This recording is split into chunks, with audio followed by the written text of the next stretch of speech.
Welcome to the U.S. Manufacturing Today podcast, your hub of information about the U.S. manufacturing and distribution industry.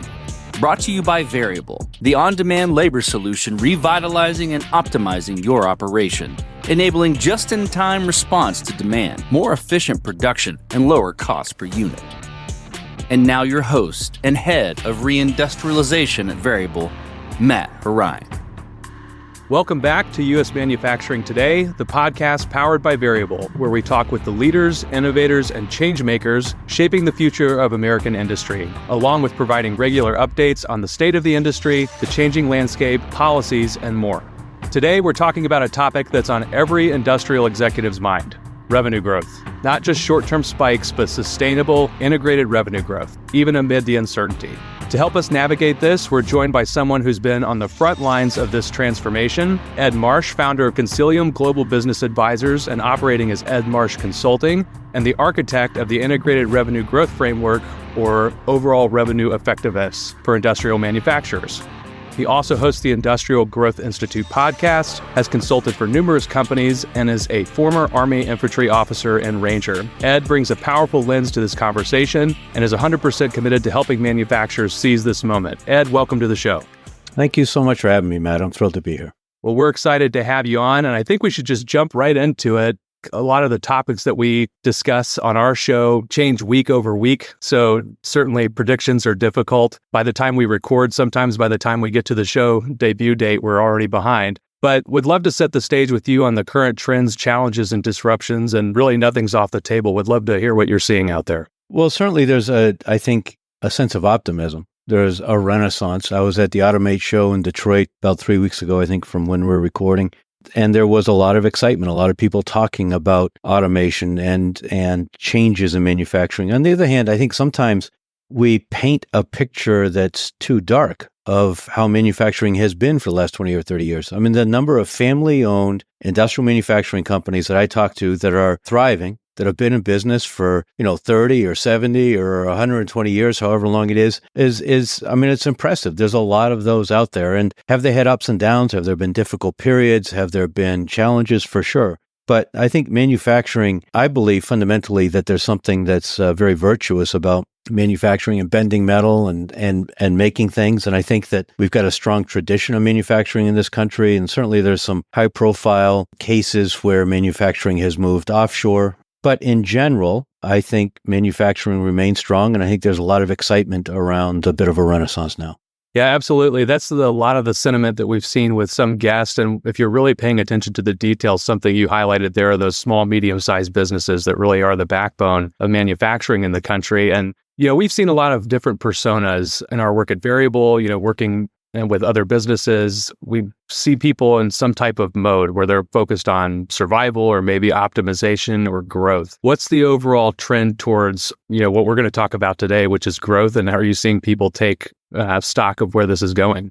The interesting thing in industrial manufacturing is that you can't grow like you can a software company. You can't just spin up another license.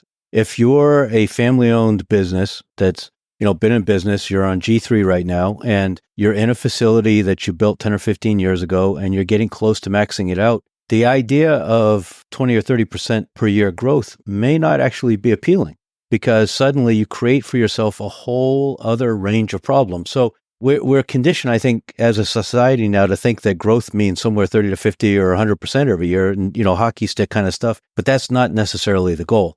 However, you could, while maintaining the same production output, increase your margins by 20%. Or you could make an acquisition that gives you another facility with a complementary product that lets your sales team use that as a way to get into new target customers that you've never been able to penetrate.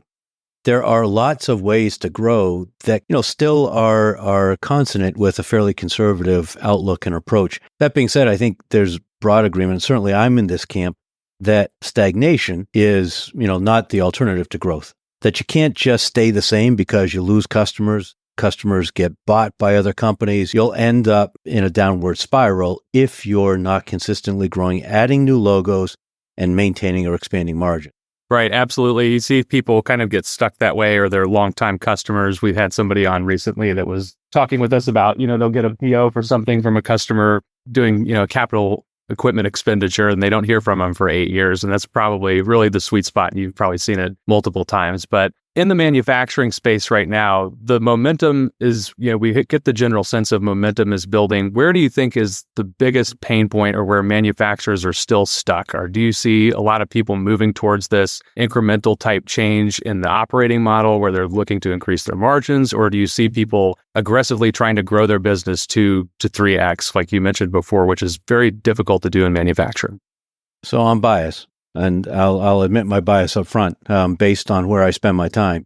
I think that where most manufacturers are stuck is in selling, marketing and selling. I mean, they've spent 20 or 30 years refining their lean practices. They've got black belts, they've got A4s, and they run Kaizens. Can they always get better? Yes, of course, that's the essence of continuous improvement or total quality management. But in general, they've put a lot of thought and a lot of resources into improving the way they make stuff and the way they run their operations.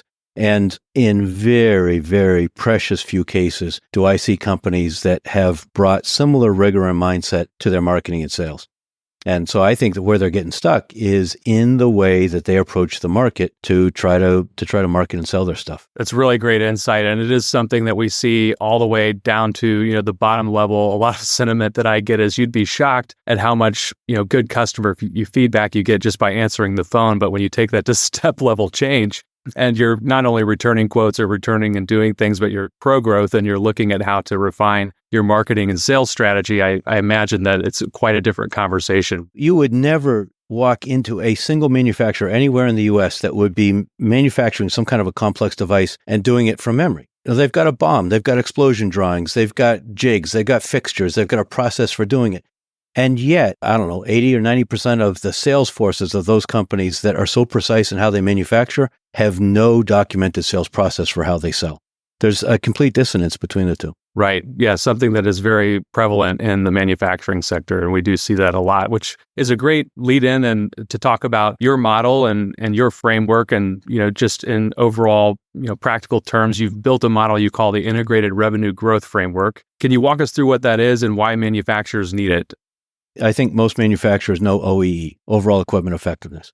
And so my model is called ORE, overall revenue effectiveness. And you're right, it is an integrated growth framework, but it plays on many of the same kind of best practices or ideas that are part of OEE. What's funny is, when people think about OEE, let's say you've got a 10-step manufacturing process and each step is 97% efficient. And that sounds pretty good until you realize that the net quality output is a product of those, which is 83% efficient, which isn't so good. And then if you start thinking about, okay, well, somewhere in the sales process, we've got only 1% of our web traffic becoming a lead. We've got a 20% closing rate on the deals we're working on. Multiply that in efficiency across, let's say there's 100 steps in that sales process.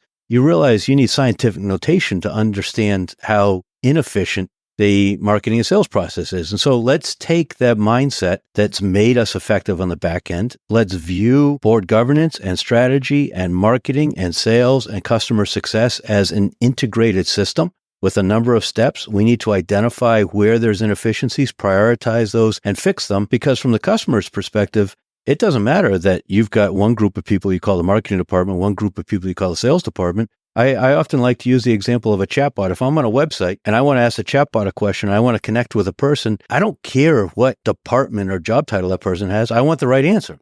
And that's the buyer experience. And so we need to step back from our own way of looking at the world and solve for the buyer. And ORE helps companies do that. It's a great metric and one that I really like as somebody with a commercial background and being in manufacturing. It makes a lot of sense to me. It kind of bridges those two worlds. But it also highlights something that I think is very common in most companies, just even outside of manufacturing, but particularly in manufacturing companies. How does this framework connect departments and strategies that are usually siloed? Because we see, and we have a lot of operations professionals that listens to our show and probably a lot of commercial professionals. And oftentimes people's bias is that those are usually siloed or one hand's not talking to the other. How does it connect those two usually siloed departments? So let's talk about how it connects marketing and sales, and we'll talk about how it connects sales and operations. The research shows that buyers are somewhere 70 or 80% of the way through their buying journey before they want to talk to sales. And 70% of buyers want a rep-free experience because most sales reps don't deliver any value. Most sales reps are a conduit for information that somebody can get by asking ChatGPT or going to a website anyway. And so in that case, the sales reps aren't delivering value. So now certainly some sales reps do. And the battle that those good sales reps have is that buyers want to avoid them. So what we need to do is understand that now marketing needs to do some of the selling, but marketing also needs to create opportunities for sales to get involved. So we can't treat those like we used to, where marketing does the trade show planning, the journal advertising, and a few bingo card decks, and then sales does everything else. There's an integrated continuum. In terms of sales and operations, I think a great example is inaccurate forecasts. I mean, operations, how often does operations go to a meeting, take the sales forecast, groan, and go away and kind of recast the sales forecast in their own spreadsheet to actually determine how they need to staff and order raw materials? And that's a shame, and it's inaccurate, and it's inefficient, and it creates waste. If we had sales teams that forecast accurately, is it going to be 100% accurate? Of course not. However, the kind of inaccurate baloney that we often see is just mind-blowing. So if we have a great understanding of our ideal customer profile, if we've got very rigorous opportunity qualification against an opportunity qualification scorecard, if we've got a very detailed sales process that helps us all stay aligned around where we stand, then we ought to know that our forecast is going to be reasonably accurate, which I think creates a lot of goodwill and collaboration between operations and sales. Yeah, there's a lot of room for improvement, but one, you see organizations, from time to time, and I'm sure you come across a few that are either right there or they are really good at that. Without, naming any names or dropping any customers or clients of yours, what's a real world example of a company that broke through those barriers? That somebody that you saw this play out, or you identified that link where they weren't integrated, or where they weren't getting they were creating a lot of waste potentially, or any of those things that you mentioned. Do you have a really good example of that? Yeah, unfortunately, the hard part is it's hard to visualize that all up front. And the way I see it play out is that a company will say, oh my goodness, we need to do a better job with digital marketing, create a bunch of leads, and none of them get sold. And then they say, oh my goodness, we need to upgrade the sales team. And then once the sales team's in place, then we start to reach a point where we're operating on a plane where we have the opportunity to do that kind of integration. Often, it's really hard to paint that picture up front to a company that isn't close to it in their maturity model. And honestly, the change management is a challenge. I think it often works best and works naturally that you kind of arrive there gradually. I think one of the big things that I see both in your model and in our previous discussions is companies needing the urgency to do this, because I think we're in a pretty unique moment right now. I've talked to a lot of folks who believe some of the policy changes, some of the regulatory rollbacks, whatever the situation is, they see something of a rising tide coming over the next few months, which we strongly believe here too. So we're biased towards that. If you could, emphasizing the urgency and opportunity in the current macro environment, you've said before there's a unique window here. Is it just that climate, or do you think it's because the pace of change in the world is happening so rapidly? You mentioned AI earlier. What is the urgency for these companies, and is it just being prepared or ready to really take their growth to the next level? I'll answer that two different ways. I recently had Michael Fuse from ITR Economics on my podcast. And for folks in the industrial space, most are probably familiar with ITR. They're at many of the trade association meetings, and they're quite widely known now for their forecast of a 2030s depression. The flip side, what people don't often hear, because they close their ears when they hear that, is that ITR also predicts that the balance of this decade is going to be a great opportunity, particularly 2025, an opportunity for companies to raise prices, to increase margins, to sell more, et cetera. So that's one aspect to it. The other aspect is that buyers and buyer expectations and buyer behaviors are changing, and most companies are failing to adapt on the sales side. So the particular opportunity, there's maybe on the one hand, the rising tide. On the other hand, most companies, despite all of their protestations about how unique they are, consign themselves to mediocrity and blending in with everybody else just because of how they market and sell. And so if companies can actually adapt the way they market and sell to what buyers expect now, they will so substantially differentiate themselves based on how they do business that they've got a huge opportunity, I think, to not only take advantage of this rising tide, but also to leapfrog many competitors. That's really good insight, mostly because people have either sat on the sidelines or they've been some type of sidelined optimist maybe, or sidelined expansion waiting for the right moment. But a lot of times, even if they're ready to meet the moment, what does that entail? So I think that's really great. I think some of the bigger questions that we have, shifts like reshoring and digital transformation and some of those things, if you look at, the gap between 2025 to 2030, really big trends on that. But how is that buyer behavior, which was such a great stat? I think you said 70% of industrial buyers have already made a decision or most of their decisions. It's moving fast. How do those shifts in the bigger macro trends like reshoring and things that we're seeing come back, what is the tailwinds for growth for that, especially here in the United States? So maybe the reshoring creates a tailwind for growth, but the changing buyer behaviors create a headwind for growth for companies that want to persist in the same marketing and sales approaches, because AI is now enabling buyers to shelter themselves even further from having to speak to buyers. Most companies see their marketing as an opportunity to know when there's a project they can participate in, and they see their outbound prospecting as the goal of their outbound prospecting is to find out where there's an active project. As soon as you restrict yourself to participate in active projects, then you put yourself in this bucket where 70% of the vendors on buyer shortlists were known to the buyer before they even had a project. 70% of the time, the number one company on that shortlist gets the order. Buyers are 80% of the way through their buying journey before they want to talk to a seller.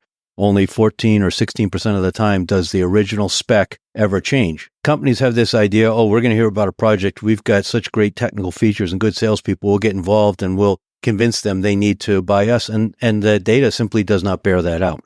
So that means then that companies need to figure out how to build trust, how to build awareness, and how to prospect to create projects as opposed to identify them. And that requires a degree of skill in consultative selling, a degree of business acumen, and a sales process and culture that are very different than what exists in many places. But I think that is where companies need to be at this time, quickly moving in that direction to respond to the way buyers are buying. Really well said. It made me sit here and think as you were walking through that, how many commercial processes or RFPs and other types of procurement systems that I've been through where the best organizations I've seen are shaping that and changing the mentality of somebody to not only think that they need it and not trying to sell it, but also delivering some kind of value prior to it. Done that in a lot of past lives where you see people mostly just trying to respond to an RFP, as quickly as possible, where they don't have their ducks in a row. They may not even be able to do it, but their window is so tight that they're just kind of responding to respond. And I think that going through the motions is something that's indicative of a lot of really bad organizations where they think it's either in the bag or, they have some kind of insider track advantage, but they really don't, because RFP processes are getting longer. I'm sure that the tailwinds that we see out of regulatory change will obviously create, some kind of qualification difference over the next coming months and years where, just for example, I saw the other day, there's a big program called Buy America, which a certain component of steel had to be made here before. That's going to have a step level increase under the Big Beautiful Bill over the next 4 to 5 years that gets to 55, 60% or greater of American-based steel, which is, it's great news for steel and metal, but something that people are really going to have to get in front of. But the fact is that most companies are dealing with 40 to 60% of deals ending in no decision. So in other words, they don't win or lose. They just kind of evaporate. The data varies from sources, but somewhere between 40 and 80% of sales reps are chronically missing quota. And companies tolerate this. You wouldn't tolerate an accountant who only sent 40% of the invoices that you're supposed to send out. You wouldn't tolerate a manufacturing supervisor that only had a 40% quality output rate. But for some reason, we accept it in sales. Right. It always gives the impression that things are a little bit more loose, but with the level of execution, actually putting some framework around it, the level of effectiveness is something that should be measured, especially in an environment where I think it's going to get a lot more competitive. One of the trends or some of the trends that we've talked about with buyers making their decisions, if we go backwards, within an organization, because I talk to a lot of folks in supply chain right now who are looking at how their components are made, working backwards into the supply chain, what does that mean for revenue teams and what kind of impact are you seeing? So if I'm making a product and I'm a commercial guy and I'm selling the product and I'm looking backwards in my organization and whatever the components come from, how are those kind of internal buyers back toward the supply chain, working with their sales teams? What are some of the consequences of things going on right now? Lead times, tariffs, all of those big impact words that no one quite has a handle on yet. I believe that where most salespeople fail to focus but need to, is on the strategic initiatives. So why is the supply chain an emphasis? Is it because they simply can't get the parts to get stuff out the door? Is it because the company has decided strategically they're going to double down on 100% made in America products? Is it because they sell based on having the fastest lead time, and so they need the most resilient supply chain to help them do that? If a salesperson doesn't understand what animates the company, then they can't possibly sell toward the best solution. And instead, what most of them end up doing is responding. Some mid-level person or a purchasing person calls up and says, oh, I need a price for such and such. Okay, well, how many and, when? Without any understanding of what the driving business imperative is behind it. So you have to have salespeople that can have those business conversations at the level of management that's making those decisions in order to then tie what you do and how you do it to supporting that rather than just responding to some inquiry. Great insight. I think that's one of the things that most people are looking for right now is that practical kind of advice where people get a lot of theory. They think about things a lot, but converting it to action is really the tricky part for most people and most organizations. So whether that's manufacturing or not, but speaking of getting practical, what's the one thing a manufacturing leader can do this week to start moving towards an integrated revenue growth plan? What is something that they could do in the immediate, or what do they need to stop doing immediately if they need to change course fast? So the answer may not be satisfying, but the answer is to see the world like their buyers see it. Companies obsess over what they make and what they do and how they do it and the technical details, and nobody gives a darn about it except themselves. Buyers don't care. Buyers would rather not even have to deal with any of those details. They'd like the business outcome. Now, sales reps get confused because they often deal with technical buyers who are essentially doing a vendor selection and making sure that, the cabinet doors open the right way, that there's room for material flow, that the stuff coming in has consistent quality, whatever the case may be. And those are important questions for the technical buyer to ask, but that's not how business decisions are made. So companies have to immediately shift to look at the world through their buyer's eyes and understand what's important to the buyer, how the buyer's consuming information, what information the buyer needs. That needs to be the essence of the way they look at everything they do. No, that's great perspective for anybody on a revenue team or a commercial team. And I think it's practical to the C-suite and practical to, executives as well. But taking it a step back further, if you're a VP of sales or a VP of commercial product or a CEO listening today, where's the best place to start beyond just that buyer lens? Because that's what sales teams need for sure. And I think there's probably a lot of CEOs who could probably listen to that as well. If you take it a little bit further back in there, what's the one thing and the best place to start? The single biggest fulcrum for growth is quality of sales talent. If we had to choose just marketing or sales, we have to pick sales. So if our sales team represents a natural distribution of talent, then that means 3/4 of them are, probably not going to be successful, particularly in a world of AI. I believe that companies need to establish for themselves an objective of hiring only second standard deviation sales talent. And I believe that we can empirically identify and select those people and that we can recruit them with a very appropriate and carefully engineered process. And then with good sales management, we can help them excel. So I would say that as a VP of sales, that means an immediate step to understand the strengths and weaknesses of each member of your team and the root causes and understand who's trainable and who's not. And as a secondary step, immediately begin to hire extraordinary talent to fill in gaps. That's great insight, mostly because people, it may be relational based, especially in manufacturing where you know somebody, which is a great way to network and build for your job and your role. But it's also one that has to be a lot smarter in this new age of reindustrialization, especially, go-to-market teams. And a lot of the companies that are coming up now, there's a lot of AI native companies. They're not even starting out thinking about salespeople. They're expecting a lot of it's going to happen. Now, I think they're wrong. I think you do need, at some point, you need superb salespeople, but a lot of these average salespeople are just going to be obviated by AI. In fact, I had a conversation with John Barrows on my podcast a couple months ago, and his argument is they already have, they just don't realize it yet. The top sales reps have standard prompts that they're using right now to research buyers and companies before a meeting. Well, the average sales rep doesn't even look at LinkedIn.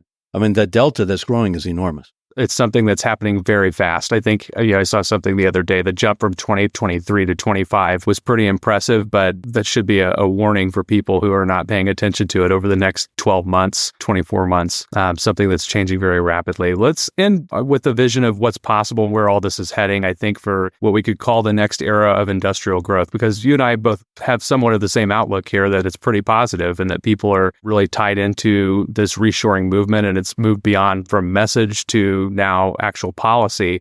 The next 3 to 5 years, if manufacturers embrace this model and do things differently and kind of take up the opportunity with things coming back on shore with a favorable regulatory environment, what's your outlook for them over the next 3 to 5 years? So I think a superb sales team can make a difference within months. And I think that marketing the way it needs to be done going forward will take a year or two to really build out. So I'll answer that 2 different ways. Upgrade your sales team, and you can start to see an impact in very short order. But begin now to upgrade your marketing, because there's a long runway to make that work. And we don't know exactly what it's going to look like 2 years down the road. There's certainly some uncertainty around investing now based on what we best understand now, knowing that it's going to be different. But there's certain things that we can, I think, fairly confidently bank on, like trust will become more important. So we need to begin to adapt marketing to accommodate that. The other thing is to understand who your competition is. And when I talk to most companies about their competition, they think of the others that make or do the same thing.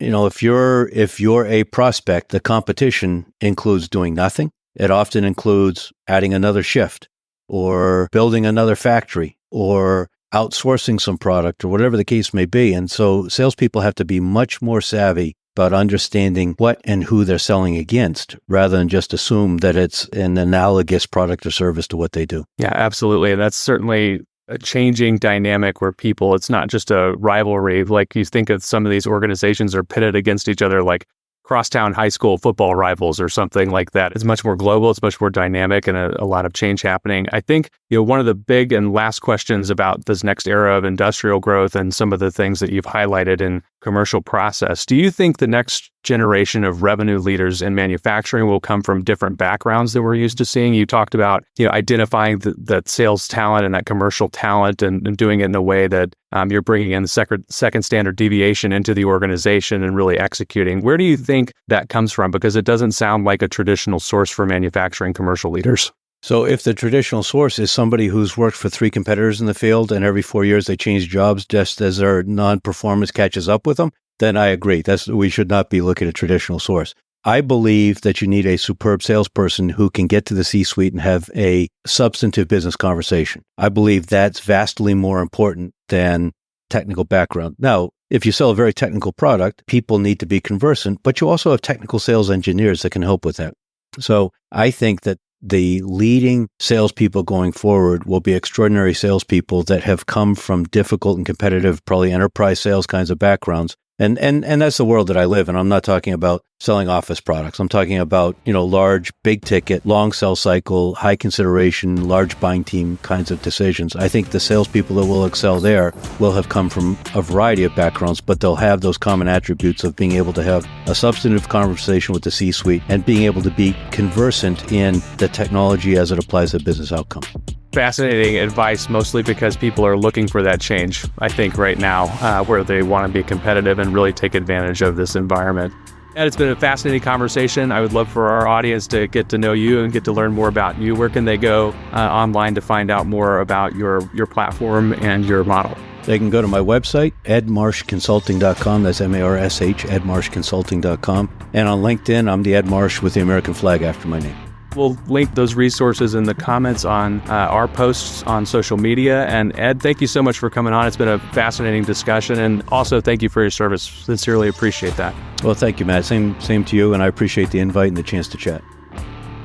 To stay ahead of the curve and to help plan your strategy, please check out our website at variableops.com and under the resources section titled Trump 2.0, where you can see the framework around upcoming policies and how they will impact you. If you're on socials, give us a follow on LinkedIn, X, or Instagram. And if you're enjoying the podcast, please feel free to follow along on Apple Podcasts, Spotify, or YouTube, and leave us a rating, and don't forget to subscribe. Thank you again for joining us and learning more about how you can make your way.